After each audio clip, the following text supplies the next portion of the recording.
reikia daryti viską, kad medicina būtų kuo žmogiškesnė. Darbas šiandien dienai medicinoje, jisai turi būti kažkiek prasmingas žmogui, kad jisai galėtų tikrai taip save dedikuoti, atiduoti. Sunkiausias yra tas greitėjantis pasaulio laiko tempas, kuris yra be galo spartėjantis visuose mūsų gyvenimo srityse.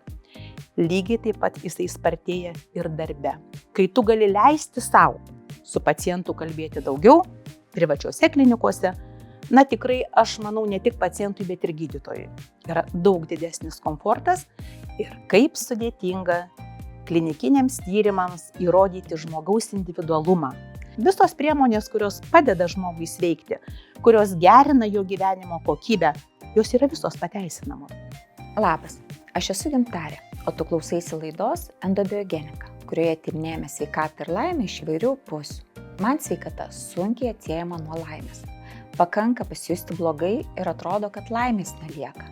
Tuomet skubama pas specialistus, iš baimės pakraupusiomis akimis, su vieninteliu troškimu išgirsti, tau viskas gerai.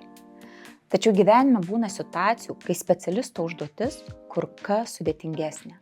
Kai tenka ne tik ištarti diagnozę, bet ir išbūti su žmogaus jausmais, kurie kyla ją išgirdus. Todėl šiandien kalbėsime apie specialisto ir paciento santykį bei jo svarbą. Nes žodis gali nužudyti, o gali ir pakelti. Šią temą tyrinėsime kartu su man ypatinga viešnia Daiva Vaitkienė, Lietuvos sveikatos mokslų universiteto akušerijos ir ginekologijos klinikos onkoginekologijos sektoriaus vadovė, gydytoja akušerė ginekologė. Kiekvieną dieną jai tenka būti šalia tada, kai žodis diagnozė suskamba taip garsiai, kad rodos gyvenimas sustoja. Su Daiva tyrinėsime tai, kokį vaidmenį gydyme atlieka empatija. Ar ji gimta, o gal išlavinama? Kaip neatbukti ir išsaugoti žmogiškumą, kai kasdien matai tiek daug skausmo? Ir ar specialisto žodis, jo vidinė ramybė bei stiprybė gali veikti gydančiai? Na ir žinoma, taip pat paliesime placebo fenomeną. Ar santykis gali tapti terapijos dalimi? Labadiena, Daiva. Laba. Labai džiaugiuosi, kad man pagaliau pavyko jūs prisikalbinti atvykti pas mus į studiją, nes derinom tikrai ilgai, reikėjo prisiderinti prie jūsų įtempto grafiko. Tai šiandien mūsų tema, kurią noriu jūs pakalbinti, yra apie specialisto ir paciento santykį. Bet prieš neriant į temą, man labai svarbu būtų pažinti jūs kaip žmogų. Kaip atsirado medicina jūsų gyvenime? Iš tiesų pačiai labai reikėtų susimastyti, bebaigiant vidurinę mokyklą, kai tu baigi aukso medaliu ir iš principo esi gabus viskam. Tai, tikrai didelė dilema yra kuo tapti. Turbūt tuo metu, kai aš baigiau vidurinę mokyklą, pačios paklausiausios arba prestižiškiausios specialybės tai buvo teisė, ekonomika, medicina. Ir žinau, kad aš visada nemažai kalbėdavau ir mokėdavau įtikinti žmonės tuo, ką aš tikiu. Ir mano klasės auklėtoja sako, Daiva, jeigu tu eisi į teisę, kažkas baisaus, visus nusikaltėlius išteisinsi. Tada aš galvoju, čia kažkaip skamba ne visai taip. Gal tikrai ta teisė ne visai man. Čia iš tiesų juokas, bet tų diskusijų buvo daug. Kodėl medicina?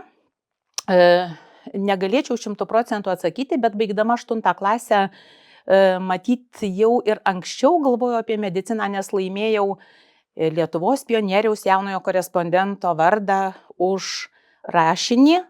Mes gyvensime 2000 metais, kuriame mano rašinėlio tema buvo aš gydytoja. Ir aš tuo metu aprašiau telemedicinos pavyzdį. Tai buvo 1987 ar 8 metai. Ir aš aprašiau, kaip aš esu greitosios pagalbos gydytoja, diagnozuoju ligas ir gydau per televizoriaus ekraną. Tai nežinau, kaip man tos mintys tuo metu kilo, bet ta pat medicina iš dalies atėjo ir dėl to turbūt, kad mano teta, mano krikštų mama, mamos sesuo buvo gydytoja. Ir jeigu taip jau labai gilintis į savo patirtis medicininės, tai iki savo gimdymų aš ligoninėje buvau gulėjus 1 kartą, 3 metų amžiuje, kada man gydė plaučių uždegimą.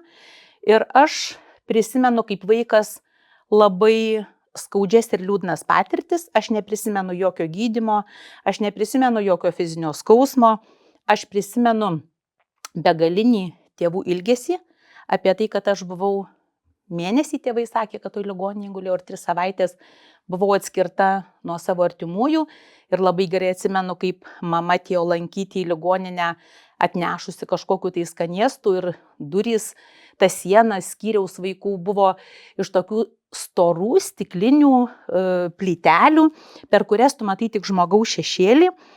Ir tuo metu neįleido tėvų, kad kiti vaikai neverktų. Ir aš girdžiu, kaip atidarius slaugytoja duris, mama sako, aš noriu užeiti. Ir slaugytoja neįleidžia. Sako, mes perduosim tą maistą. Ir aš šaukiu, kad prašau leiskit mano mamą. Ir slaugytoja sako, ne, čia ne tavo mama. Ir aš paverkiau, neturiu kito varianto, kaip turėjau nurimti. Ir kai sugrįžau iš ligoninės, tėvai man padovanojo vaikišką sportinį vežimėlį lėlei, didžiulę lėlę, kaip tada atsimenu, su tokiom medžiaginiu kūnu ir tokiom kietom rankom ir kojom. Ir aš prisimenu jausmą, kad aš visiškai nebuvau laiminga. Man nebuvo jokio džiaugsmo ir man buvo vis tik liūdna, kaip aš be tėvų tą mėnesį turėjau būti. Ir aš užaugus, kada mamai papasakojau, mama net apsiverkė, sako, aš niekad negalvojau, kad tu iš tiesų tuo metu taip jautėsi. Ir pasąmoningai, galvodama apie mediciną, aš visada prisimindavau šitą patirtį savo ir galvojau, kad, jau kai atėjau į mediciną, kad reikia daryti viską, kad medicina būtų kuo žmogiškesnė. Pirmiausiai, šalia savo visų gebėjimų, visų savo nudirbtų darbų, jinai turi dar žiūrėti ir į tai, kaip jaučiasi žmogus. Šiuo atveju aš kaip jaučiausi kaip vaikas, bet turbūt reiktų žiūrėti ir kaip jaučiasi tėvai, ir kaip jaučiasi ligonių artimieji. Tai aš vis tik galvoju, kad šita ankstyva ir labai skausminga mano kaip vaiko patirtis pasąmoningai labai stipriai mane vedė į mediciną. Ir prisidėjo tikriausiai prie to, kaip jūs suprantat, koks santykis tas turi būti su pacientu. Greičiausiai, aš beje, rinkdamasi specialybę svarsčiau ir pediatriją, matyt, man tai buvo ta mintis, bet praktikui susidūrus ir pamačius, kad vis tik tai labai daug tenka bendrauti su tėvais, kol jie atsakingi už vaikus ir žiūrint į įvairias tas patirtis medicinos darbuotojų bendraujant su tėvais, aš nutariau, kad nelabai man norėtųsi bendrauti ir su tėvais, ir su vaikais, geriau su vienu asmeniu. Tai šiuo atveju kažkaip pediatrija turbūt nutolo vien todėl, kad labai didžiulis tėvų vaidmuo yra gydant vaikus ir man pasirodė, kad per sudėtinga savo kaip gydytojo ir jausmus ir dėmesį dalinti tas 2 dalis. Bet požiūrį į gydytojo ir paciento santykį, tai šitam požiūriui manau, kad mano patirtys tos ankstyvos vaikiškos turėjo tikrai nemažai įtakos. O Daiva, kaip pasirinkot specialybę? Sakėt, kad pediatrija atkrito, o kodėl į ginekologiją nuėjot? Aš manau, kad žmogaus charakteris iš dalies lemia, kokias specialybės jis renkasi. Aš nesirinkau akušerijos ginekologijos. Aš rinkausi specialybę, kurioje galėčiau diagnozuoti, priimti sprendimą, kaip gydyti konservatyviai arba chirurgiškai ir gebėti abudu metodus taikyti. Ta prasme, aš norėjau prisimti visišką atsakomybę nuo pradžios iki pabaigos. Ir tokių specialybių netiek smarkiai daug. Tai ausų, nosies, gerklės, akušerija, ginekologija, akys, kur tu kartu ir diagnozuoji, ir įvairius metodus taikai ir gydai. Aišku, laikui bėgant turbūt keičiasi, tu negali būti visų sričių posričių specialistas. Ir vis tiek daugiau esi ar daugiau akušeris, ar daugiau ginekologas, ar daugiau operuojantis vieną sritį ar kitą sritį. Bet pats principas, aš manau, kad mane į šią specialybę atvedė būtent noras diagnozuoti ir pačiai gebėti parinkti arba bent jau kritiškai vertinti, koks gydymo metodas būtų pats tinkamiausias. O tarptų visų specialybių daug įvairių niuansų, daug įtakos darė sutikti žmonės. Kaip ten bebūtų, asmenys istorijos nekeičia, sako, tik tai sulėtina arba pagreitina procesus vykstančius pasaulyje. Bet mūsų pasirinkimuose ir mūsų gyvenime turbūt lygiai taip pat, jeigu jie iš esmės ir nepakeičia, bet vis tik daro didelę įtaką. Ir sutikti asmenį, sutikti žmonės, vieni labiau pritraukia, kiti šiek tiek atstūmė nuo tam tikrų specialybių. Patirtys, vienur tu greičiau įsisavinai kaip studentas tam tikrus įgūdžius, kitur lėčiau ir kažkaip taip natūraliai atsisijojo, kad atsiradau akušerijoj ginekologijoje. O kiek metų jūs dabar jau dirbat šitoj srity? Aš baigiau Kauno medicinos institutą 1988 metais. Tai tada dar buvo internatūra 1 metai, skaitykim nuo 89-90 metų. Klinikinė ordinatūra, maždaug nuo 90 metų. Tai jau 36 kažkur. Bet jūs derinat ir dėstymą universitete, ir vadovaujat, ir kartu su pacientais matotės, ir operuojat prie viso to. Tai daugumos gydytojų dirbančių universitetinėse įstaigose kasdieną mes visi derinam pedagoginį, klinikinį ir mokslinį darbą. Gal tie procentai truputį pasiskirsto šiek tiek kitaip, vieni gal daugiau laiko skiria vienai sričiai, kiti kitai. Bet turbūt aš turėčiau pasakyti, turbūt mano gyvenime tai daugmaž vis tik gaudavosi 30-30-30. Gal tam tikruose etapuose truputį nusveria viena arba kita sritis, bet tikrai jos visos trys turi savo labai svarbią vietą. Tiek pedagogika, tiek mokslas, tiek klinikinis darbas. Daiva, aš žiūriu į jūs ir žinau, kad be to, kad jūsų gyvenime darbas užima labai didelį vaidmenį vaidina, jūs dar esate ir 4 sūnų, kurie taip pat medikai mama. Tam, kad jie užaugtų, vaikai patys neužauga, nors posakis toks yra, bet reikėjo jums daug. Visi valandų turim tiek pat. Kaip jūs sugebat suderinti savo veiklą, motinystę, buvimą žmona, galiausiai ir moterimi dar prie viso to? Man turbūt atrodo, kad tai, visiškai tai yra natūralu. Atrodo sunkiai suderinama tiem, kas to niekada nebando. Jeigu apie vaikų auginimą, tai tikrai ne mano mintis, kad sunkiausia auginti vieną vaiką, šiek tiek lengviau 2, o jau nuo 3 viskas darosi tik lengviau. Priimk tai kaip tiesą arba kaip juoką, bet kuo daugiau vaikų, sako, jie vieni kitus augina.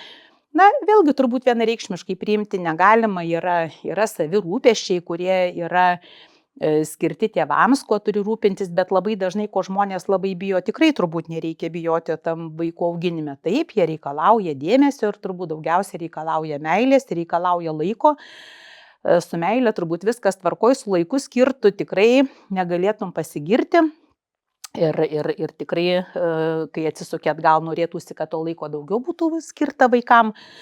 Bet yra kaip yra, pakeisti to negali, vaikai augo ir užaugo, jie taip pat kažko mokėsi ir iš mūsų, iš manęs, iš mano vyro, iš mūsų aplinkos, kuri tikrai didžiąja dalimi yra labai medicininė aplinka ir ne vieni nauji metai yra sutikti ligoninėje, o ne kur nors kitur tėvams budint.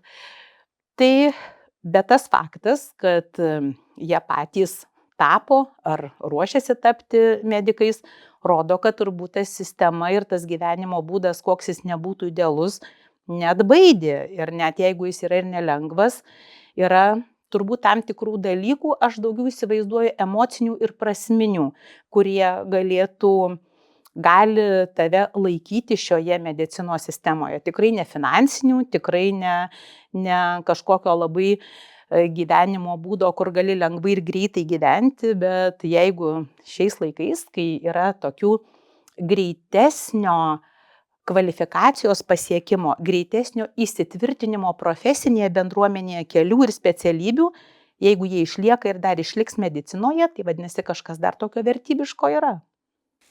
Ir žinot, grįžtant prie to, kad iš tikrųjų tai turi būti darbas šiandien dienai medicinoje, jisai turi būti kažkiek prasmingas žmogui, kad jisai galėtų tikrai taip save dedikuoti, atiduoti, nes kaip ir palietėt, kad finansiškai tai nėra tikrai labai pelningas sritis, atsakomybė yra milžiniška, žmonių skausmas, ateinagi žmonės ne dėl to, kad sveiki, o dėl to, kad serga, tai kaip jie jaučiasi, atlaikyti visą tai ir pačiam neišsinešti, tai yra labai, ar jums tai prasmė yra? Aš manau, kad šiandien ir ateities medicinoje tikra ta prasme gydytojas, kuris kompetentingas ir mylimas paciento ir paciento vertinamas, gali būti tik žmogus matantis gilią prasmę savo darbe.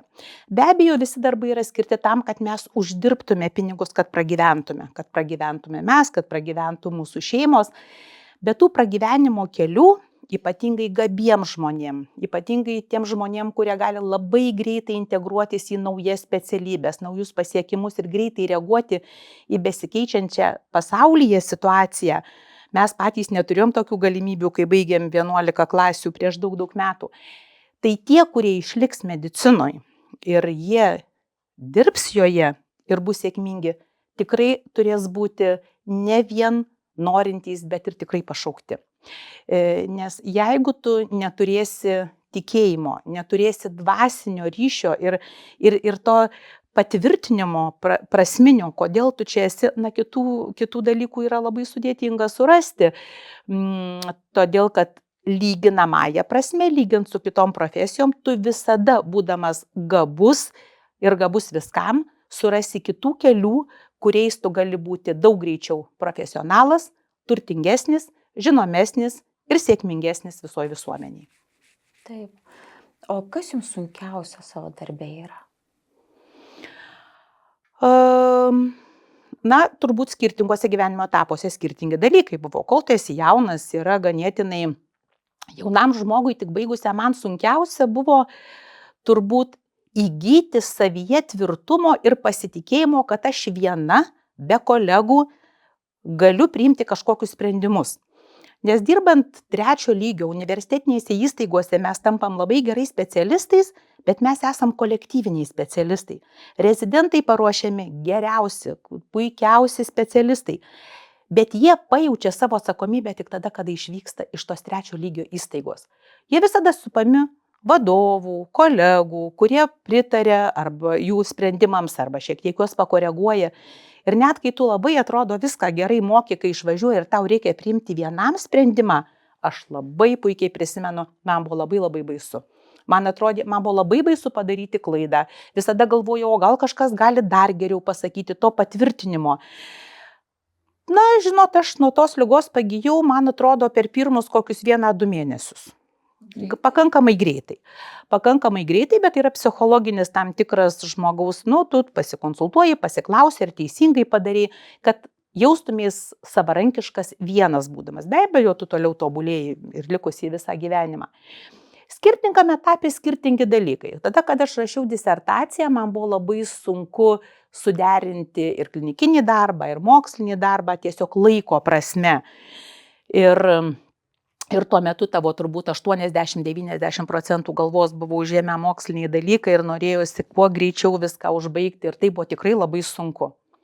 Užbaigus tą gyvenimo etapą, kada tu vėl kuo daugiau laiko skiri tam klinikiniai savo veiklai, dabar turbūt aš sakyčiau, gal sunkiausias yra tas greitėjantis pasaulio laiko tempas, kuris yra be galo spartėjantis visuose mūsų gyvenimo srityse. Lygiai taip pat jisai spartėja ir darbe. Lygiai taip pat jis greitėja. Ir tas greitas gyvenimas. Kažkaip jo taip labai smarkiai nesinorėtų. Norėtųsi viską daryti gal ne taip lėtai, bet negreitai. Normaliu tempu atitinkant kiekvieno žmogaus poreikį. Ir to sistema neleidžia. Tu negali savo tempo ir to, ko vertas pacientas ir ko jis nori pritaikyti kiekvienam atvejui.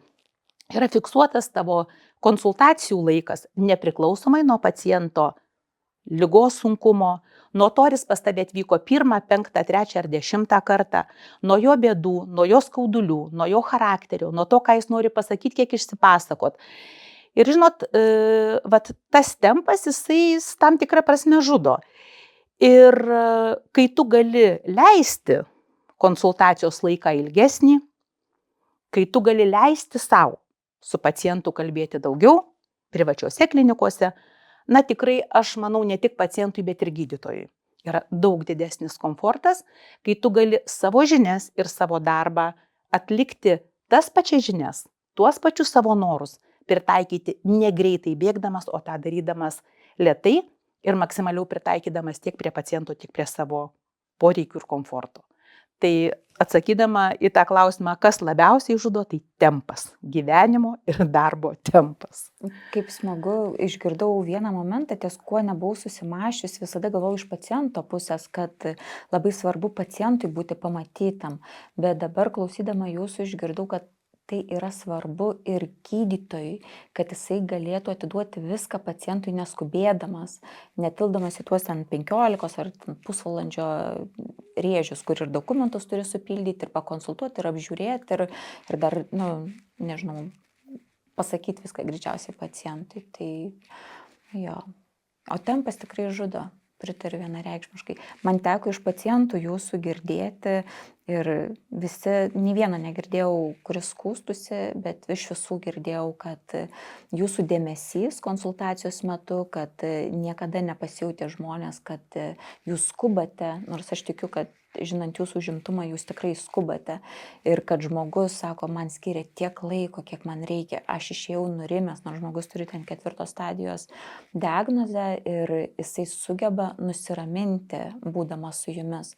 Tai tas jūsų rodomas dėmesys ir laikas yra be galo svarbus. O grįžtant prie mūsų pacientų, tai jie vis tiek pas jūs ateina ir jums tenka matyti, tikriausiai tenka ir pačiai diagnozės tam tikras pasakyti, kai nerimastingom akim žmogus žiūri. Kaip jūs mokėte šito įgūdžio, nes tai nėra pasakyti, kad tu gražus, tai yra pasakyti kažką, kad žmogų išmuš žemė iš po kojų. Na, iš tiesų, žinot, dabar rezidentai yra mokomi. Dabar rezidentai ir studentai turi specialius ciklus, kuriuose yra ir psichologai, sveikatos psichologai moko, kaip pranešti blogą žinią, teoriškai aiškina, kaip pranešti žinią ne tik pacientui, bet ir artimiesiem. Na, tenka prisipažinti, kad mano ta patirtis, na, jinai iš tiesų ir mano kartos gydytojų patirtis, jinai buvo tokia per kolegų patarimus ir savęs ir paciento jutimą. Ir, na, ką tu gali pasakyti, iš tiesų turbūt tas vidinis tavo cenzorius visą laiką vesdavo ir nurodydavo ir patardavo daryti taip, kaip tu įsivaizduoji pats, norėtum, jog būtų su tavim arba tavo artimai žmonėm. Mes visi labai skirtingi ir mūsų vidiniai cenzoriai gali būti labai skirtingi. Žmonės yra labai jautrus ir ne visai jautrus, greiti ir lėti. Todėl vėlgi argumentuoti, kad mano vidinis balsas ir mano nuojauta yra pati geriausia, kuri mane pamoko, kaip tą pasakyti, nu, turbūt būtų neteisinga taip sakyti. Bet šiaip jau į manęs niekada gyvenime nepavedė. Ir ta intuicija turbūt visada žmogui nori net blogiausią žinią sakydamas parodyti tuos šviesos spindulius, kurie gyvenime lieka, o jų visada lieka. Jų lieka net tada, kai nustatoma 4 stadijos liga. Ne mes skirstom, kiek žmogui gyventi ir kaip žmogui gyventi, bet parodyti, kad nepriklausomai nuo to, kiek tavo gyvenimo liko. Niekas nežino, gal sveikas, gražus, jaunas, išeisi pro duris ir per 5 minutės būsi automobilio užmuštas. Tai liga ir stadija jokių būdų nenulemia, kad tau neliko gyvenimo džiaugsmo. Ir kartais toj ligoj gyvenimo džiaugsmas, net ir trumpas, gali būti vertesnis už kito sveiko žmogaus gyvenimo tokį patį tarpsnį. Tai turbūt tie principai, ir aš jų visada laikiausi, žmogui visada parodyti tą šviesą, kurią jis kartais per stresą, per baimę ir per liūdesį, kurios gali nematyti. Kita vertus, ligoj tu ne tik teoriškai deklaruoji, tu prisiimi atsakomybę tam žmogui padėti eiti ir ieškoti to šviesos. Jeigu mes sakom, kad ne viskas prarasta, kad yra dar gydymo būdas, kokia liga bebūtų, tai aš ir esu tas garantas, kuris žmogui padėsiu per tą ligą keliauti. Tai nėra deklaratyvus dalykas. Tai vėlgi į klausimą sako, kaip jūs va tokį darbą dirba, čia onkologinės ligos ir tai beviltiška. Tai jeigu mes galvotume, kad ligos beviltiškos ir mūsų darbas beprasmis, niekas tokio darbo nedirbtų. Tai yra tiesiog požiūris į daugybę dalykų ir aš manau, kad tai labai filosofinis požiūris ir labai pozityvių dalykų galima atrasti labai sunkiose ligose ir net neižvelgiam, kiek daug negatyvo yra visiškoje sveikatoje ir deklaruojamame visuomeniai grožyje, sveikam ir laimingam gyvenime, visuose puslapiuose ir kiek už to slypi kartais žmonių skausmo daug didesnio nei sergančio žmogaus. Tai to žinios pasakymas, turbūt tu pats turi tikėti tuo. Jeigu tu netikėsi ir tu abejosi, tu niekad žmogui neprimeluosi. Tu turi tikėti, kad net ir sunkiausiuose gyvenimo etapuose yra labai, gali būti daug atrasto džiaugsmo, tiesiog tu privalai tą pamatyti. Vadaiva, jūs įvardinot tai, ką aš jausme galbūt jaučiau, bet man trūko žodžių žodinti tai, kad svarbu jūsų tikėjimas, kad galimas pokytis. Ir jisai tikrai persiduoda žmogui, jis yra užkrečiamas, kad žmogus jaučiasi labai labai pažeidžiamas tokioje situacijoje. Ir jeigu randa į ką atsiremti, o jūsų tikėjimas gali būti ta atrama žmogui tada, tai jisai tada randa ir resurso jėgų viduj pamatyti tą šviesą, kad bandyti daryti. O nuo ko priklauso, man įdomu, būna ta pati liga, ta pati stadija, sakot, stadija nesvarbu, bet vis tiek, jeigu gydytojas jau pastato stadiją, tai kaip žmogus susitapatina su tuo. Bet vieni, skiriamas tas pats gydymas, vieni pasveiksta, kiti ne. Nuo ko tai priklauso? Na, žinot, čia turbūt taip labai globaliai galim pasakyti, va tai ir įrodo, kokie mes visi individualūs. Ir kaip sudėtinga klinikiniams tyrimams įrodyti žmogaus individualumą. Klinikiniai tyrimai įrodo daugybės priimtų metodų naudą didžiai populiacijos daliai. Didžiai, pačiai didžiausiai. Bet yra to vadinamo Hauso dėsnio pakraščiai. Yra didžioji dalis, kuri priklauso mūsų visom nustatytom rekomendacijom, patvirtina viską, kad tai viskas teisinga. Bet pakraščiukuose yra tam tikra dalis žmonių į vieną ir į kitą pusę, kuriems tos bendrosios taisyklės netinka. Iš vienos pusės mes visi jaučiamės labai unikalūs, labai individualūs ir norim, kad mums viskas būtų žiauriai individualiai pritaikyta tik mums patiems. Iš kitos pusės gal kažkada taip ir bus, bet praktiškai tai nėra kasdien pritaikoma ir įmanoma. Didįjį savo individualumą labiausiai gali atrasti pats žmogus. Įsiklausęs į save, prisipažinęs savo daugybę dalykų. Iš tiesų mes viską žinom, tik savo neprisipažįstam apie tai, ką mes žinom, ir čia psichologai daugiau galėtų pasakyti. Ir žinot, tai preziumuojant žmonių kalbą, aš dažniausiai sakau, kad didžioji mūsų jėga ir didžioji paslaptis yra mūsų centrinėme kompiuteryje. Ir manau, kad neuromokslų labai įrodymais pagrįsti dalykai ir klinikoje, ir laboratorijoje, jie tikrai kažkada parodys super individualius kelius, kodėl vienas pasveiksta, kitas ne, kodėl atsakys į klausimus, kodėl vienam sekasi geriau, kitam ne. Bet šiai dienai labai orientaciniai mes galim pastebėti ir pasakyti, kad šalia mūsų įrodymais pagrįstų priemonių be galo svarbus paties žmogaus nusiteikimas, paties žmogaus bazinė sveikata arba genetinė būklė jo atsineštinė sveikata ateinant į šį pasaulį ir jo požiūris taip pat yra labai svarbus. Minčių ir kūno ryšiai, turbūt niekas jau šiandien tuo neabejoja. Ir turbūt jau net tapę kaip taisyklė, kad optimistam sekasi geriau nei pesimistam, kad bendradarbiaujantiems pacientams su gydytojais, kurie viena kryptim žygiuoja ir mintys neprieštarauja, o eina viena kryptim, sekasi daug geriau, negu kad vienas sako vieną, kitas sako kitą, pacientas nepritarė gydytojo minčiai arba gydytojas neišklauso paciento, čia taip kaip vežėčias traukti į dvi priešingas pusės. Tai tokių praktinių dalykų, kurių galima pritaikyti mokslo neįrodytų, tikrai galim išvardinti nemažai. Emocijos, mintys, mūsų ryšys su gydytoju, mūsų ryšys su aplinka, su šeima yra labai labai svarbus sveikstant arba išlaikant sveikatą.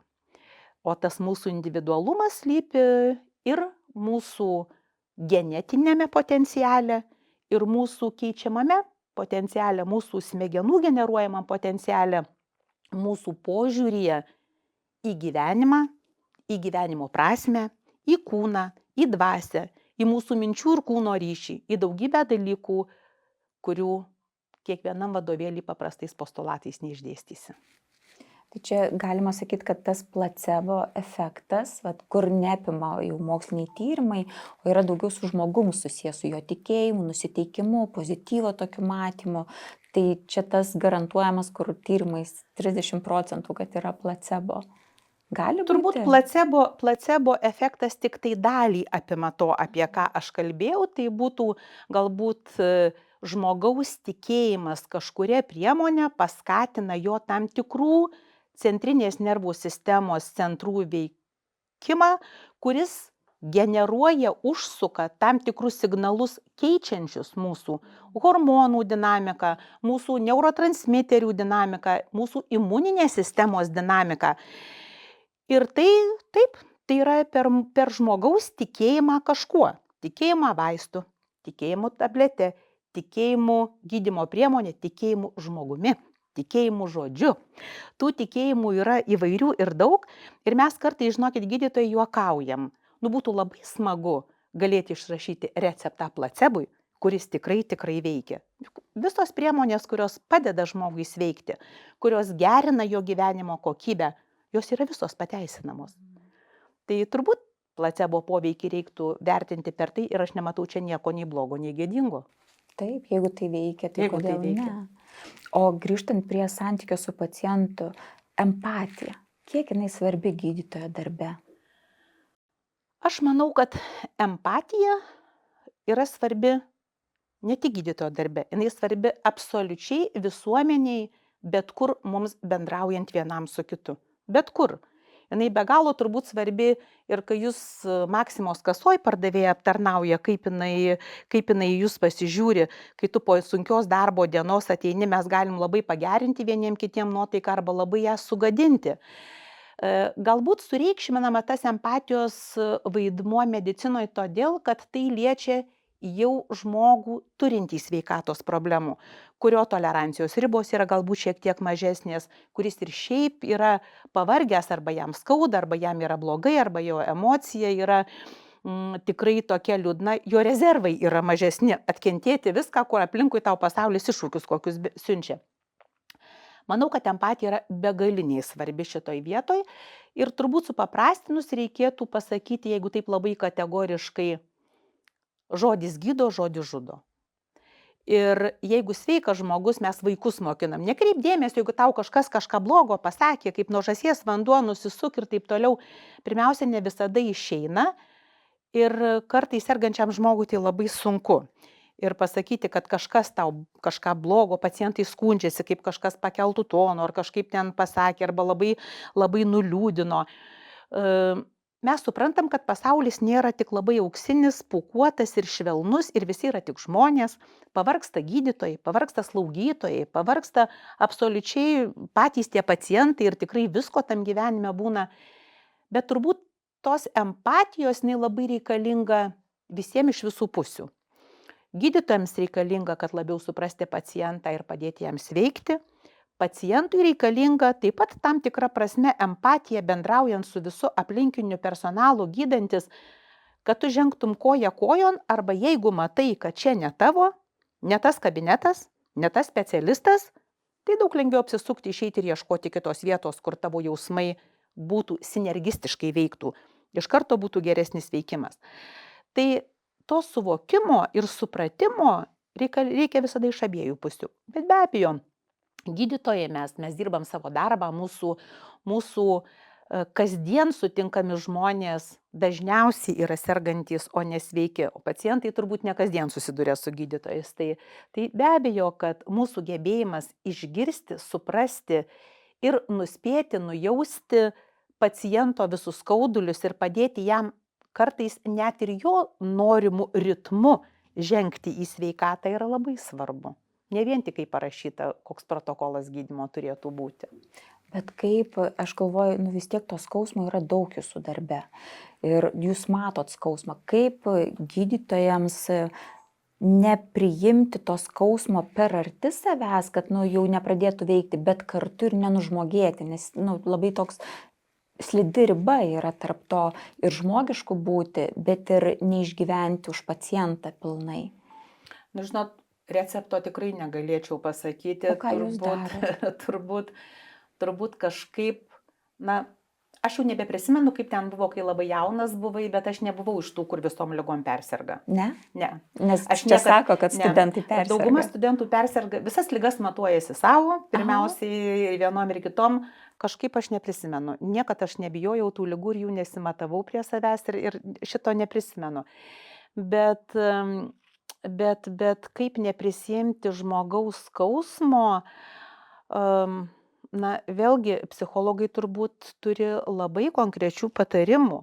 labai turi konkrečių patarimų tiem žmonėm, kurie sunkiai išgyvena, kurie susitapatina, kurie užvėrę duris negali užmiršti, kas buvo darbe.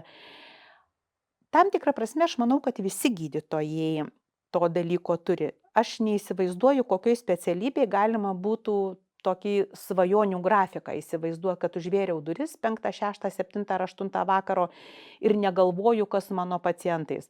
Na, tikrai kartais, nors tau nepriklauso, bet tu skambini, klausi, kaip sekasi, tiesiog tu negali išmesti iš galvos. Bet tai ne kasdien, ne kiekvienas pacientas. Sunkesniais atvejais aš manau, kad tai gerai.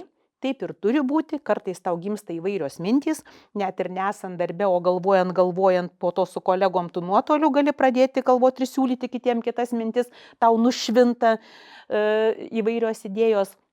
Bet kaip subalansuoti, kad nebūtų per daug arba per mažai, manau, kad tas geriausias kriterijus yra tavo paties savijauta. Nes vėlgi, žinot, kaip sako, tau gyvenimas neuždeda didesnio kryžiaus, negu tu gali panešti. Tai, kas vienam yra nepakeliama, kitam atrodo visiškai normalu. Tai aš nežinau, ar tai sunku, ar pakeliama, tiek kiek galvojam, mes savo darbą, ypatingai su onkologiniais pacientais dirbantys gydytojai, mes tiesiog dirbam ir turbūt tragedijos neišgyvenam. Tai yra kriterijus, kad mes arba gimdami tokią savybę turėjom, arba dirbdami išmokom kažkaip savo emociją saugot, arba mus išmokė kažkas tą daryti, kad mes išgyvenam, nepatirdami kažkokio didelio streso, mūsų gyvenimas kažkaip ypatingai nepasikeičia. Ir kita vertus, aš manau, kad yra gydytojų ne vieno pakeitusių savo profesiją, išėjusio iš vienos srities į kitą sritį, iš onkologijos į kitas sritis, iš akušerijos ginekologijos į kitas sritis. Turbūt nėra metų, kad rezidentai nepakeistų rezidentūrų arba gydytojai net padirbę keletą metų, kad nekeistų specialybės. Tai yra visiškai normalus dalykas, tai metai iš metų tai pasiranda. Ir aš manau, kad tai kriterijus, kad ne visiems žmonėms pavyksta subalansuoti tą svetimą ir savą skausmą, ne visiems pavyksta atsiriboti. Ir turbūt, kai tau to nepavyksta, reikia ieškoti kito darbo, kuris tavęs taip nevargina, bet kažkas turi dirbti ir šitą darbą. Taip, ir aš galvoju, kad labai gerai, kai dirba empatiški gydytojai, bet kad ne per daug būtų, kad jiems nekenktų. Tai vat, prie tos empatijos dar noriu grįžti. Kaip manot, ar jinai yra vis dėlto prigimtinė kaip gydytojo savybė, kurią gydytojas, pageidaujantis būti gydytojui, turėtų turėti? Ar gali būti mažiau jautrus, bet su laiku išvystyti tą empatiją? Ar įmanoma iš viso? Nesijaučiu profesionaliai galinti į tą klausimą atsakyti. Tai, manau, yra turbūt psichologijos, analitinių studijų, psichologų, psichiatrų sritis. Jie daugiau galėtų į tai atsakyti, kad didžiąją dalim mes jau atsinešam tą empatiją iš, nežinau, iš kur, iš vaikystės, tiesiog ateinam į šį pasaulį labai skirtingi. Ar galima išlavinti? Manau, labai daug ką galima išlavinti. Manau, kad ir empatiją turbūt galima išlavinti. Kiek įgimta empatija ir išlavinta viena ir kita panašiai arba skiriasi, negalėčiau atsakyti, bet atsineštiniai dalykai yra ganėtinai svarbus, bet turbūt galima gyvenime visada tobulėti ir lavinti įvairias savo gyvenimo sritis, ne tik chirurginius įgūdžius ir teorinės žinias. Manau, kad bendravimo įgūdžiai, gebėjimas išgirsti kitą žmogų taip pat turi būti lavinama. Nuo to priklauso ne tik mūsų kaip gydytojų profesinė sėkmė, nuo to priklauso mūsų kaip žmonių, kaip socialios visuomenės narių sėkmė, kiek mes gebam išgirsti kitą, savo partnerį, kolegą, savo vaiką. Manau, kad tai yra tikrai ir lavinama. Kivirčų sumažėtų gerokai, jeigu išmoktumėm klausytis, o ne tik kalbėti. Tai čia daugiau faktas. Klausyt, mažiau kalbėti. Taip, bet čia, žinot, lengva pasakyti, sunku padaryti. O grįžtant prie sveikatos dar truputėlį temos, ką jūs pastebit, ar žmonės tikrai, moterys konkrečiai, serga labiau, dabar tos onkologijos yra padaugėję, ar vis dėlto, procentiškai žiūrint, jos visada tiek pat buvo? Na, vėlgi, statistika yra toks mokslas, kuris labai gerai skaičiuoja sergamumą 100 000 gyventojų. Ir, žinot, yra civilizuoto pasaulio, civilizacijos ligos, yra neturtingų šalių ligos. Kai kurių ligų mažėja, tarkim, išsivysčiusios šalyse gimdos kaklelio vėžio, kuris yra tikrai liga, kuriai galima labai labai efektyviai užkirsti kelią, lavinant visuomenę, šviečiant, kuo daugiau pinigų skiriant profilaktikai mažėja. Yra tokių civilizacijos ligų, krūties vėžys, jo vis tik yra labai daug, yra vėlgi tai civilizuotų kraštų liga. Ir mūsų visos pastangos yra dedamos, kad tas ne tik kad užkirsti kelią, bet ir kuo anksčiau tas ligas nustatyti, kad kuo efektyvesnis būtų gydymas. Tai vis tik civilizacija ir mūsų daugybė gėrių, kurie palengvina mūsų gyvenimą, kartu sumažina mūsų fizinį aktyvumą, mus labai lengvai pritraukia prie įvairių patrauklių, linksmų dalykų ir ne visai sveikų, sveikatai mūsų ne visai naudingų dalykų, didina daugybės lėtinių ligų riziką ir neišvengiamai tų ligų vis tik rizikų daugėja. Daugėja ir tų ligų atsiranda daugiau. Tai vėlgi, ar mes savo prevenciją ir ankstyvų gydymų sumažinsim tų ligų pasireiškimą, priklausys nuo to balanso. Kiek patys žmonės mažins savo ligų rizikas, kurių kol kas civilizacija tik kuo daugiau, tuo toliau siūlo įvairių mums rizikų, tik laikykis prieš visas jas. Ir kiek mes sugebėsim su medicinos savo pasiekimais iš kitos pusės stengtis užkirsti kelią ir laiku pasakyti, kad čia jau yra iki liga, kurią dar galima pagydyti, nuo to ir priklausys ta galutinė pasaulinė onkologinių ligų statistika. Nes pačios tos tendencijos vis tik tai, aišku, ypač jeigu nieko nedarytume, tai tikrai daugėtų ir toliau daugėtų tų ligų nuo mūsų gyvenimo būdo, nuo mūsų patogaus gyvenimo, nuo daugybės dalykų, kas viena ranka mums duoda malonumą, kita ranka atima sveikatą. Tai va, ir čia, bet ką aš išgirdau ir ką noriu galbūt užakcentuoti, atskirai vis tiek mūsų klausys pagrindę moteris, kad moteris skirkit savo laiką prevencijai. Nes, ką ir Daiva pasakė, kad prevencija gali, identifikuojant anksčiau, galima padėti geriau. Tai, kad netidėti patikrimą, eiti, tikrintis ir baisu, suprantu, bet tai yra matyti kelias į tą kokybišką sveikatą, kiek galima ilgiau. Daiva, noriu dar, jų mūsų laida artėja į pabaigą labai, tas laikas tirpsta tiesiog. Noriu jūsų paklausti, kokia jums yra gyvenimo prasmė be darbo? Aš nežinau, ar galima atskirti gyvenimo prasmę darbe, gyvenimo prasmę namuose, gyvenimo prasmę laisvų laiku. Aš manau, kad vis tik ta turbūt tavo suvokta gyvenimo prasmė, tai yra, vis tiek, kodėl tu į šitą pasaulį atėjai? Tu turbūt nesavitikslis tas atėjimas tavo buvo, ne tam, kad tu savo toks gražus, užaugtum ir papuoštum čia kaip graži gėlė tą pasaulį. Vis tiek tu jam turi atlikti kažkokią funkciją. Taip kaip ir mūsų organizme kiekviena ląstelė atlieka savo funkciją, aš kažkaip irgi prisimenu dar vaikų darželyje su vienu grupioku, mes gulėjom ant pievos vasarą, gulim išėję į lauką, žiūrim į dangų ir svarstom, tai kas mes toj visoj dideliai visatoj esam? Gal mes esam kaip kokie ten kūno dalis tokia dideliai visatoj? Mes vaikai būdami taip svarstydavom, taip primityviai, kaip mes galėdavom suvokti.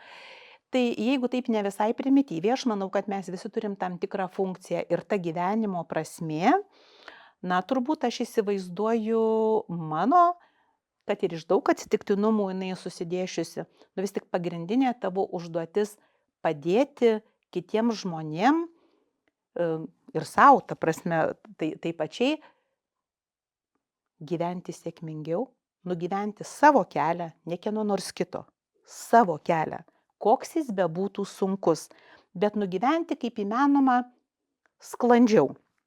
Ir aš visada, kai būdavo labai tokie nelengviausi gyvenime galbūt pasirinkimai, kai tu nežinai, ką daryti, ten ar ten eiti, pasirinkti šitą ar kitą dalyką, aš visada mintimis galvodavau, man turi Nesvarbu, kaip bus sunku, nesvarbu, kad tik tai būtų mano kelias, kad jis mano būtų, visatos man skirtas kelias.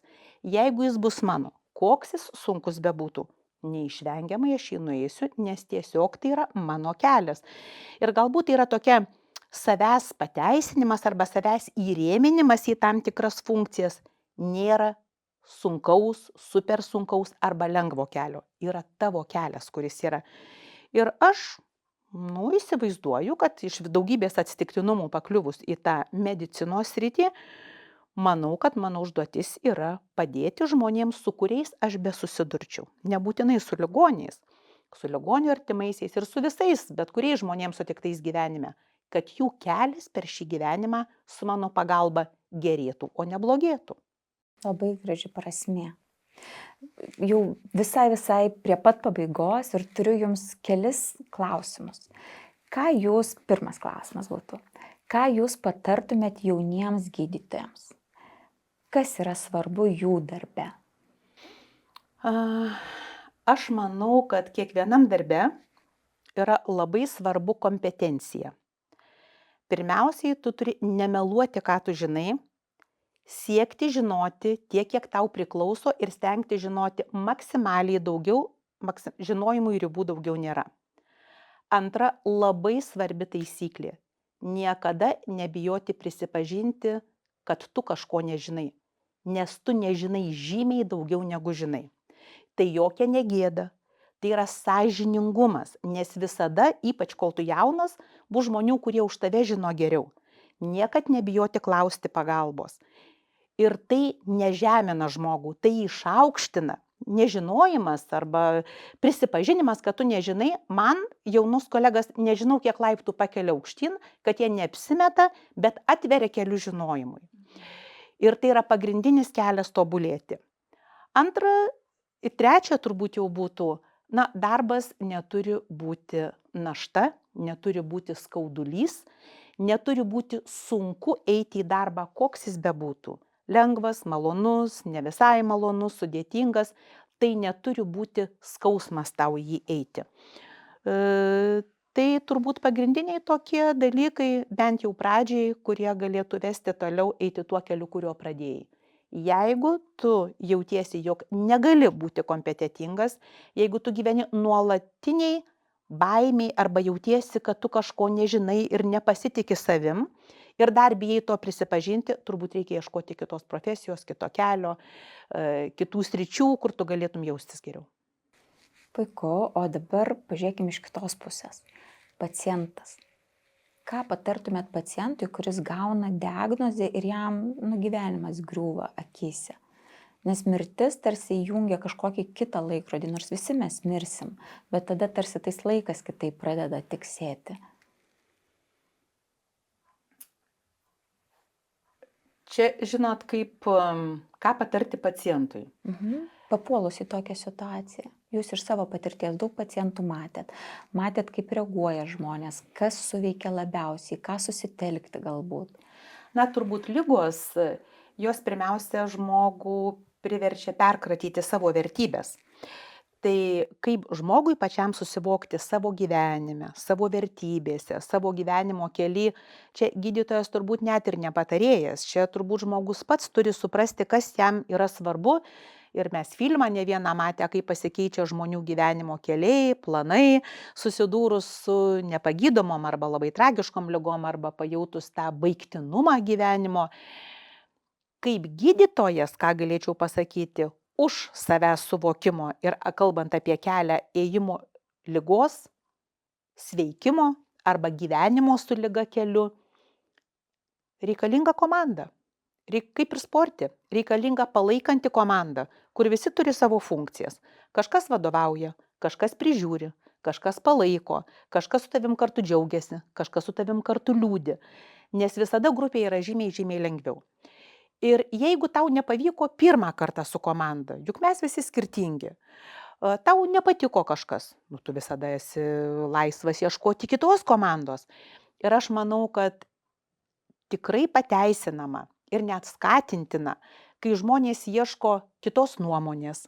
Tai neįžeidimas jokiai gydymo įstaigai ir jokiam protingam, savo profesiją išmanančiam profesionalui, kai pacientas eina ieškoti kitos nuomonės, jokių būdų nereiškia, kad jis nepasitikė pirmąją nuomonę.